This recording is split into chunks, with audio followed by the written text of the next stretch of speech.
An office in the royal palace on a fine summer morning. Pamphilius and Sempronius, the king's secretaries, are working. What was your father, Sempronius? What was your father? My father? Yes, what was he? A ritualist. No, I don't mean his religion. I mean his profession and his politics. He was a ritualist by profession. A ritualist in politics, a ritualist in religion, a raging, emotional, die-hard ritualist right down to his boots. Do you mean that he was a parson? Not at all. He was a sort of spectacular artist. Oh. He got up pageants and Lord Mayor's shows and military tattoos and big public ceremonies and things like that. Ah, I see. Well, he arranged the last 2 coronations. That was how I got my job here in the palace. All our royal people knew him quite well. He was behind the scenes with them. Behind the scenes, and yet believed they were all real. Yes. Believed in them with all his soul. Although he manufactured them himself. Do you suppose a baker cannot believe sincerely in the sacrifice of the Mass or in Holy Communion because he has baked the consecrated wafer himself? I never thought of that. My father might have made millions in the theatres and film studios, but he refused to touch them because the things they represented hadn't really happened. He didn't mind doing the christening of Queen Elizabeth in Shakespeare's Henry VIII because that had really happened. It was a celebration of royalty. But not anything romantic. Not though they offered him thousands. Did you ever ask him what he really thought about it all?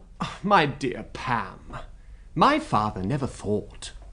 He didn't know what thought meant, but he could imagine that what he did see was divine and holy and omniscient and omnipotent and eternal and everything that is impossible, if only it looked splendid enough and the organ was solemn enough or the military bands brassy enough. You mean that he had to get everything from outside? Exactly.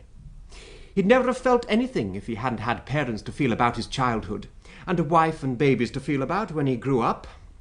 He'd never have known anything if he hadn't been taught at school. He couldn't amuse himself. He had to pay oceans of money to other people to amuse him with all sorts of ghastly sports and pleasures that would have driven me into a monastery to escape from them. You see, it was all ritual.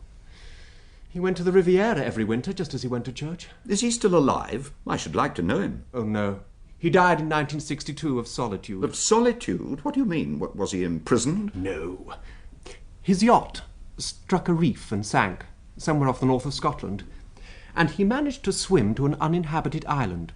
All the rest were drowned, and he was not taken off for 3 weeks. When they found him, he was melancholy mad, poor old boy. He never got over it, simply from having no one to play cards with and no church to go to. My dear Sem, one isn't alone on an uninhabited island. My mother used to stand me on the table and make me recite about it. To sit on rocks, to muse o'er flood and fell, to slowly trace the forest's shady scene, where things that own not man's dominion dwell, and mortal foot hath ne'er or rarely been, to climb the trackless mountain all unseen, with the wild flock that never needs a fold, alone o'er steeps and foaming falls to lean. This is not solitude, 'tis but to hold converse with nature's charms and view her stores unrolled. Now you have hit the really funny thing about my father. All that about what you call nature didn't exist for him. It had to be something artificial to get at him. Nature to him meant nakedness, and nakedness only disgusted him. He wouldn't look at a horse grazing in a field. But put splendid trappings on it and stick it into a procession and he just loved it. The same with men and women. They were nothing to him until they were dressed up in fancy costumes and painted and wigged and titled. Think of the horror of that island to him. A void.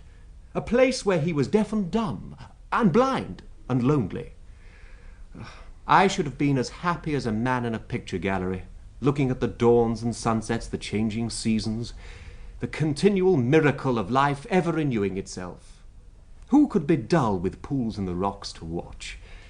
Yet my father, with all that under his nose, was driven mad by its nothingness.